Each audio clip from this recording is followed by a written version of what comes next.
Hello tout le monde!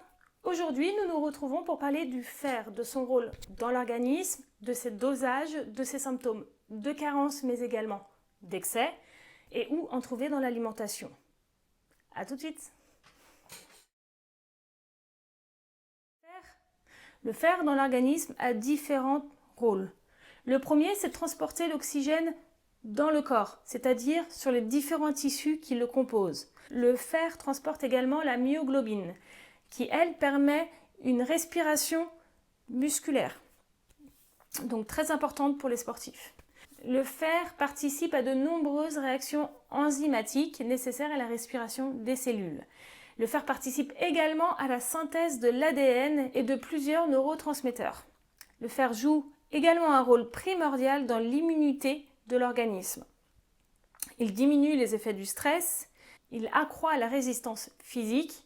Le fer participe également au transport des électrons au niveau mitochondrial. Donc c'est un oligo-élément très important pour l'organisme.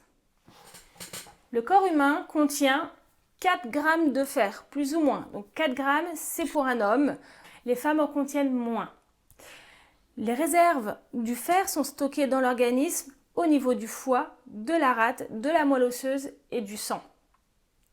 Il y a 2 formes de fer, le fer héminique qui provient de produits carnés et le fer non héminique qui provient de produits végétaux.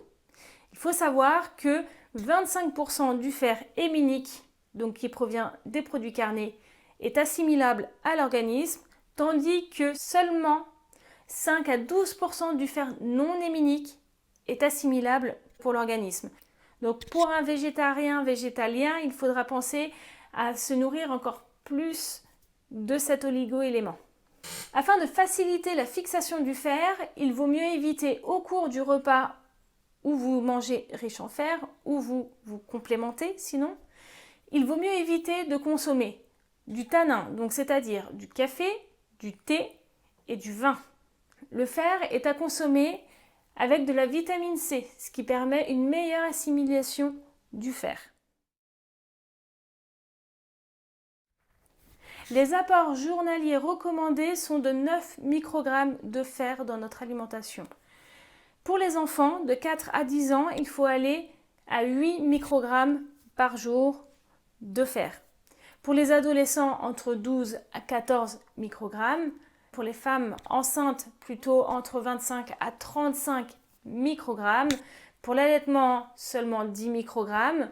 À savoir que si votre enfant a des douleurs au niveau digestif, évitez de vous complémenter en fer. Le fer passe dans le lait maternel et peut créer des désordres intestinaux à votre bébé. Une femme réglée devra consommer 16 microgrammes de fer par jour. À savoir qu'une femme de la puberté à la ménopause, ses besoins en fer sont quasiment doublés par rapport à un homme. Il ne faut pas dépasser la dose de 28 microgrammes par jour de fer. Le fer a un côté oxydant, ce qui lui confère des propriétés nocives en excès pour l'organisme. Un excès de fer peut créer des troubles hormonaux, des douleurs abdominales et articulaires. Il peut participer à une dépression, à des troubles cardiaques, à une insuffisance pancréatique, à un teint grisâtre, à des vertiges. Donc ça, ce sont tous les symptômes d'une personne qui est en excès de fer.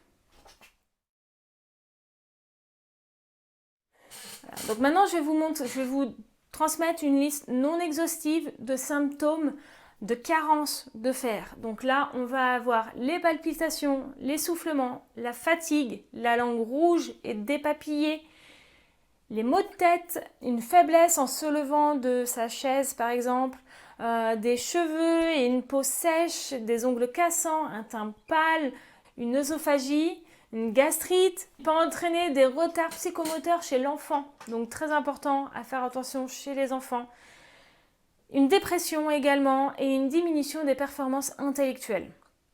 Par contre, rassurez-vous, dans la plupart des cas, une carence en fer n'engendre aucun symptôme, tout simplement parce que cette carence arrive insinueusement, petit à petit dans l'organisme. Elle met du temps à s'installer. Cela ne signifie pas qu'il faut la laisser s'installer.